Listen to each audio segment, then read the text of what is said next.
ಇದು ನಾನು 5ನೇ ಕ್ಲಾಸಿಂದ ಪ್ರಾಕ್ಟೀಸ್ ಮಾಡಿರೋ ಡೈಲಾಗು.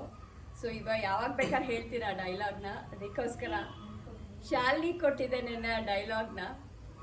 ಆ್ಯಂಡ್ ನಿಮ್ಮ ಮುಂದೆ ನಾನು ಇವಾಗ ನಿಮಗೋಸ್ಕರ ಗೆಳೆಯ ಗೆಳತಿಯರಿಗೆ ಫಾರ್ ಯು ಸ್ಪೆಷಲಿ, ಓಕೆ, ಅಲ್ಲಿ ಪರ್ಫಾರ್ಮ್ ಮಾಡಿಲ್ಲ, ಇಲ್ಲಿ ಮಾಡ್ತಾ ಇದ್ದೀನಿ. Thanks for watching. ಮುಂಚೆನೇ ಹೇಳ್ಬಿಡ್ತಾ ನೀವು ಹೊರಟ್ಬಿಡ್ತೀರಲ್ಲ.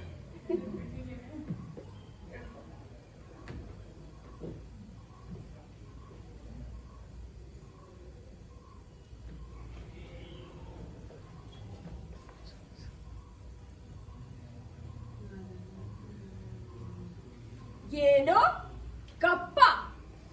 ನಿಮಗೇಕೆ ಕೊಡಬೇಕು ಕಪ್ಪ?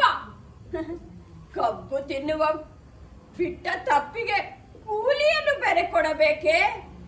ಮೋಡ ಮಳೆ ಸುರಿಸುತ್ತದೆ, ಭೂಮಿ ಬೆಳೆ ಬೆಳೆಯುತ್ತದೆ.